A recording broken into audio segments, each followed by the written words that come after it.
Estamos de volta, segundo bloco do nosso Resenha na Bola, nesta terça-feira. Continuamos falando da rodada de meio de semana, ou melhor, final de semana ainda, né? Fechada ontem, do Campeonato Paulista. A Internacional de Limeira surpreendeu a muitos, porque foi até o estádio Nabia Bichedi, lá em Bragança Paulista, e ganhou do todo-poderoso Red Bull Bragantino, 1-0.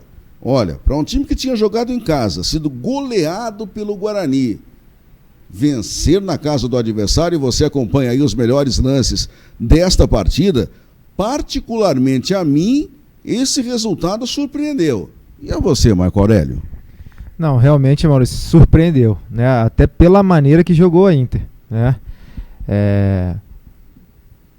Defensivamente muito bem postado, inclusive o zagueiro que fez o gol da vitória foi um dos destaques, né? Não só por causa do gol, mas por causa da defesa da Inter, né? Que estava muito bem postada, praticamente o Red Bull não conseguiu penetrar realmente com facilidade, mesmo com os jogadores de qualidade que tem, que a gente conhece desde a Série B do ano passado, não conseguiram penetrar na defesa da Inter e assim, foi surpreendente, porque a gente mesmo comentou aqui, né, dando o Red Bull como um possível ganhador, até porque jogava em casa. Não perde lá, a última derrota do Red Bull em casa foi para a Ponte, o ano passado. Então, assim, era um time que dentro de casa era muito forte. Mas a Inter foi lá e buscou, com um gol de bola parada, a vitória, conseguiu se segurar. O Red Bull pressionou, mas não conseguiu fazer o primeiro gol, pelo menos o de empate, e acabou sendo derrotado dentro de casa. Então vejam só, ontem, eu disse uma coisa aqui, você e o Alex, que estava aqui com a gente ontem, concordaram plenamente.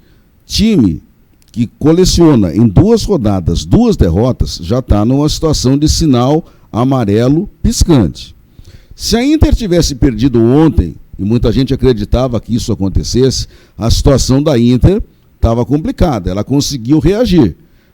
Situação parecida com a Ponte, né? Perdeu em casa e ganhou fora, ou seja, se recuperou. Agora, o Red Bull Bragantino conseguiu trazer um empate da Vila diante do Santos e acabou perdendo em casa para a Inter. Ou seja, uma derrota e um empate. A situação não está assim tão complicada. Mas o pessoal de Bragança tem que começar a abrir os olhos, hein, Eduardo? Porque o que parecia ser tão mole não está tão fácil assim. Na verdade, está bem competitivo, né? Então você já acabou de dizer, você vê, a maioria desses times está com uma vitória, um empate, né? E esses dois, uma derrota e um empate. O que acontece? O Bragantino, né? O Red Bull Bragantino, ele está sendo muito esperado no campeonato, né? Pelos investimentos que fez e pelas contratações que tem, pelo elenco que tem, os campeonatos que vem fazendo. Então todo mundo está achando que é um time muito forte, que tem chance. E a Inter ter ido lá e saído com a vitória, para mim também foi surpreendente, porque eu também não esperava. Eu achei que não conseguiria lá. Eu acho que nem o mais fanático torcedor da Internacional de Limeira acreditava nisso. Mas a partida que eles fizeram, bem postado, fechado, né? O lado defensivo deles foi muito forte, eu achei. Né? O lado defensivo foi muito forte. Então não deu brecha, não deu abertura pro Red Bull ou Bragantino lá, como acho melhor dizer. Não deu brecha para tomar o gol, né? Então acho que isso foi um ponto-chave para eles. Acho que foi bem treinado isso. Bem, e a notícia talvez principal de ontem envolvendo o Red Bull, além da derrota, foi que um pouco antes da partida, o Red Bull anunciou de maneira oficial o nome do seu novo treinador. Como o Marco Aurélio aqui disse, depois que o Antônio Carlos Zago abandonou o clube para ir para o time do Zico lá no Japão, a pretensão do Red Bull era contratar um técnico português, mas isso também não deu certo. Então, em que porta foi bater o Red Bull? Lá nas Minas Gerais, mais especificamente em Belo Horizonte. E trouxe esse que nós vamos ver aí na foto, exatamente o Felipe Conceição, que foi apresentado ontem, é o novo treinador, o novo comandante do Red Bull. E quem é o Ricardo Conceição? Bem, o Ricardo Conceição, ele tem 40 anos, iniciou na base do Botafogo do Rio de Janeiro, Passou pelo Gonçalense e pelo Macaé, que são times pequenos lá do interior do Rio, e rapidinho chegou no América Mineiro. No América, no ano passado, ele quase conquistou o acesso. Só não subiu com o América porque no último jogo o América Mineiro foi derrotado pelo São Bento, que já estava rebaixado em pleno estádio Independência em Belo Horizonte.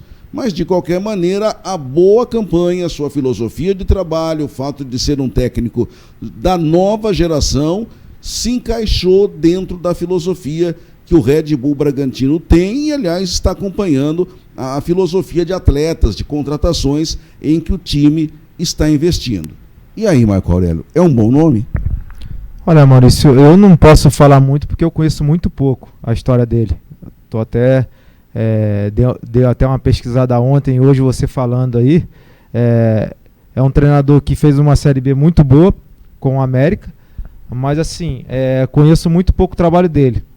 Agora ele vai ter, né, a oportunidade de estar mostrando o trabalho dele aqui em São Paulo, para a gente estar acompanhando de perto, mas a gente sabe que o Red Bull tanto que eles demoraram bastante para achar o treinador ideal, né, para aquilo que eles pensam de equipe. Não só a questão de jogadores, eles têm uma filosofia muito bem traçada. Isso a gente já sabe que eles têm um trabalho muito forte nesse sentido. Então, assim, dentro daquilo que o Red Bull já faz nesse sentido, eu acho que a gente pode esperar alguma coisa de bom desse treinador, porque eles são muito sucintos nessa situação de trazer um treinador, principalmente com perfil, para trabalhar com os jogadores que eles contratam. E outra coisa, Maurício, eu acho que o Red Bull tem que tomar um pouquinho de cuidado, porque como a gente esteve acompanhando a Série B, não dá para tirar parâmetro da Série B do ano passado. Foi uma Série B muito fraca tecnicamente, né? Uma Série B assim que eu acho que dos últimos anos, acho que foi uma das mais fracas que eu vi, né? Então assim, aí se falar, mas o Red Bull ganhou com o pé nas costas no ano passado. Mas eu acho que hoje você tem um Paulista, que você tem um São Paulo, um Corinthians, o Santos, a própria Ponte, que é um time forte, o próprio Guarani, e tem as forças que vai aparecendo dentro do campeonato, como o Mirassol, né? Como o Santo André vem fazendo um belo campeonato. Então, assim, eu acho que o Red Bull tem que tomar um pouquinho mais de cuidado, né? Fizeram algumas contratações aí que a gente sabe, eles pensam muito à frente, né? Pensam no futuro, mas e o imediato, né? O imediato é o Campeonato Paulista, que é tiro curto, cai em 2, e eu acho que o Red Bull tem que repensar um pouquinho nessa situação. É verdade. Você, Eduardo, conhece o trabalho do Felipe Conceição? Eu não conheço o trabalho do Felipe, mas eu sou a favor de apostar em novos treinadores, em filosofias que são compatíveis ao clube. Deve ter tido uma pesquisa desse treinador com os atletas que ele já tem hoje. Então, para estar trazendo ele, eu acredito que o Red Bull pensou bem, sim. E eu gosto de dar a oportunidade que a gente vê grandes treinadores, meninos no bom sentido, né, que estão começando uma carreira como treinador e às vezes ficam distantes, apagados em clubes menores, e tem um puta potencial, porque os clubes que estão com uma condição melhor, às vezes acabam não apostando, e apostando sempre no medalhão, sempre nos estrangeiros, nada contra, que eu acho que todo mundo tem o seu espaço, mas eu acho que tem que olhar assim pro trabalho dos novos. Não são todos, é claro, mas tem que olhar, tem que dar uma atenção especial para quem está começando, que acho que vem uma safra boa aí. Bem, e ao contrário do Conceição, do Felipe Conceição, que está começando, Marco Aurélio, eu queria aqui falar de um outro profissional que você conhece muito bem, e eu também, porque conheci ele como jogador também dentro das 4 linhas, e agora como treinador, acompanho a carreira dele. E ele está começando uma nova empreitada, afinal de contas é o novo treinador do Rio Branco de Americana, o nosso conhecido Parraga. É verdade, eu acho que está em vias de fatos aí, só falta praticamente que assinar o contrato, né? Então a gente fala no futebol, enquanto não assinar, né, a gente tem que dar uma esperada, mas pelo que eu pude perceber ontem, conversando com a diretoria do Rio Branco de Americana, que está lá o Bernardo, o Juninho, né? E estão vindo fazendo um trabalho muito sério desde o ano passado, né? Conversaram com o Parraga e tem um acerto apalavrado e só está em vias de fato de assinar o contrato. Vamos ver quando que finaliza isso, né? E boa sorte, muito boa sorte ao nosso amigo Parraga, que é aqui da nossa região, já trabalhou na Ponte, era o captador do Flamengo, né, antes dele assumir a Independente de Limeira ano passado, e que ele tenha uma boa sorte, se caso realmente tudo for decretado no Rio Branco de Americana. Continuando na possível dança de técnicos, lá em Portugal se fala que Jorge Jesus, no segundo semestre, não agora, mas pode assumir o Futebol Clube do Porto. Maurício, eu acho que especulações tem de monte, né? Sim. A gente sabe que ele tem um contrato aí, inclusive o Flamengo falou que ainda não, a princípio, a priori, não ia, né, conversar isso aí. Foi uma entrevista do Marcos, que é o diretor de futebol do Flamengo, ele falando que no início agora do Campeonato Carioca ele ainda não ia falar de renovação com o Jesus, mas a gente sabe que nos bastidores já deve ter alguma conversa adiantada, porque realmente o ano passado quem fez a total diferença dentro do Flamengo e dentro do nosso futebol brasileiro, fazendo com que a gente repensasse muito, principalmente os treinadores, a maneira de se jogar e de se pensar futebol, né? Eu até falo que foi uma revolução, né, do nosso futebol, até no gerenciamento de atletas, né, de comando. O Flamengo com certeza vai dar uma atenção especial nessa renovação do Jesus. Mas o Marcos falou que a prioridade era a questão, né, da renovação de alguns jogadores como o Gabigol. Já, né? Começou com o Gabigol. Então parece que já está tudo certo, né? Então, assim, a prioridade do Flamengo era manter o seu elenco, né? E aí, sim, porque ele tem contrato com o Flamengo, né, até o meio do ano. Então, assim, o Flamengo mais à frente ia começar a conversar com ele sobre uma possível renovação. E assim, falando de treinador e de inovação, parabenizar principalmente o trabalho do Carpini, né? Sim. Eu acho que às vezes a gente fala muito de treinadores que às vezes ultrapassados, ou alguns novos que não dão certo, tem uma filosofia que não se encontra, não cabe muito dentro às vezes do clube que ele está dirigindo no momento, mas o Carpini tirou o Guarani de uma situação complicada do ano passado, e esse ano com a sequência né, com a permanência do Carpini, com um pouquinho de desconfiança, né, por ser novo, por ser um novo treinador iniciando nessa carreira, a gente já deu para perceber que realmente ele está fazendo um belo trabalho dentro do Guarani, né? Então, assim, a preocupação é se vai conseguir manter esse trabalho, até porque vem perdendo o jogador com lesão. A gente sabe que isso acontece muito, principalmente no início de trabalho, e principalmente aquela questão que só pode contratar 26 jogadores. Exato. Né? Então, assim, o elenco é muito reduzido. Então, se o time tiver muita, né, essa questão de lesão, muita lesão dentro do campeonato, pode faltar algumas peças ali essenciais para que o trabalho continue sendo o ideal. Mas a gente precisa frisar isso, que o Carpini tem feito um bom trabalho no Guarani. Bom, você puxou a questão do Gabigol, 83 milhões e meio de reais, ou seja, mais ou menos 18 milhões de euros.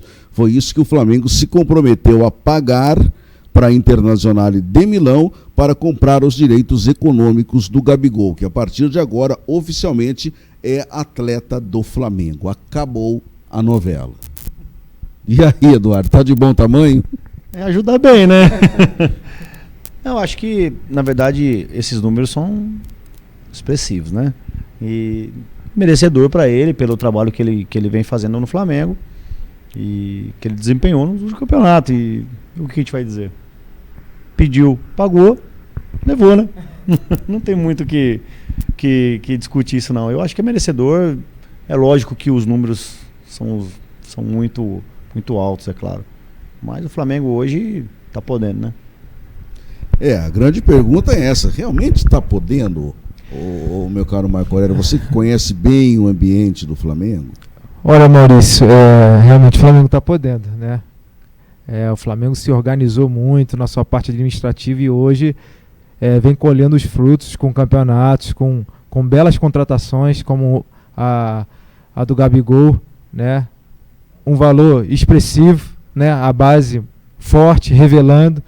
Então, assim, o Flamengo tem feito um belo trabalho administrativo, o seu gerente de futebol fazendo também um bom trabalho, acertando principalmente no seu treinador, que foi, eu acho que, o ponto crucial, principalmente ano passado com Jesus. Então, assim, o Flamengo vem na batida aí de que vai manter uma hegemonia esse ano aí, né, muito forte. E na questão de valores, a gente vê o jogador que às vezes fez 2, 3 gols e ganhava 20 e agora está ganhando 150. Então, eu acho que nada mais justo pelo que o Gabigol fez aí. E lógico, ele junto com o elenco do Flamengo levaram o Flamengo a várias decisões e a vários títulos. Eu acho que nada mais justo valorizar, né? Mesmo a gente sabendo que a passagem que ele teve na Europa queimou muito a imagem do Gabigol. A maneira que ele saiu de lá, né, tanto na Itália, tanto em Portugal, não dando certo, principalmente com as entrevistas dos treinadores que trabalharam com ele lá, né? Fez com que o Gabigol não tivesse nenhuma proposta concreta de nenhum time da Europa, né? Acho que ele precisava disso para se afirmar Com como certeza, um jogador de talento, sim, que ele é, né? Sem dúvida. Ele veio em baixa e hoje ele já está em alta de novo, né? Então ele fez um campeonato fantástico. E isso para ele valorizou muito e abriu todas as portas, né? E o Flamengo tá mais que certo de investir. E sobre o treinador, para mim ele é um gestor de pessoas, porque você trabalhar com tantas peças caras e de vaidade, de ego, e se você conseguir organizar tudo isso, você ter um Diego no banco, pedir que ele entre e renda o que ele pode, porque trabalhar a vaidade do jogador é muito complicado. Jogadores de nome, jogadores de seleção, jogadores que jogaram em clubes grandes, então é muito complicado isso. Então eu acho que o treinador tem muita parcela do êxito todo do Flamengo, viu? Sim, com toda certeza. E olha, para fechar esse bloco, Léo Moura, ele mesmo. Você pensa que ele já abandonou a carreira depois de jogar no Grêmio? Não. Léo Moura é o novo reforço do Botafogo da Paraíba. 42 anos e ele continua se sentindo um garoto, Marco Aurélio. Olha, ele vinha fazendo belos campeonatos pelo Grêmio lá, campeão da Libertadores jogando. E assim, eu não tenho o que contestar, Maurício. Eu acho que o Léo Moura teve, sim, né, uma queda depois que saiu do Flamengo, né, mas se reergueu com o Renato. Como ontem eu vi uma matéria muito interessante, né, os jogadores que o Renato ressuscitou. Rapaz, agora o próximo é o Thiago Neves, que já acertou com o Grêmio. Já acertou com o Grêmio e com o Diego. Então, assim, cara, o Renato Gaúcho mais uma vez surpreendendo a todos, né? E eu tenho certeza que esses jogadores com ele, pode ter certeza que o Grêmio vai vir muito forte aí em 2020, Maurício, porque são jogadores de qualidade e o Renato sabe tirar o melhor desses caras. O Renato sabe lidar, principalmente com essa questão que o Eduardo falou, que para mim hoje é o essencial, que eu já falei aqui. Hoje o treinador não precisa ser taticamente o melhor, tecnicamente. Hoje tem um staff por trás que faz tudo isso. Eu acho que hoje o treinador é um gestor de pessoas, porque lidar hoje com o ser humano e lidar hoje com jogadores que valem milhões é muito difícil. E o Renato sabe lidar isso aí como ninguém. Tanto que ele ressuscitou o Léo Moura, entre outros aí. Tentou o Diego Tardelli, mas não conseguiu.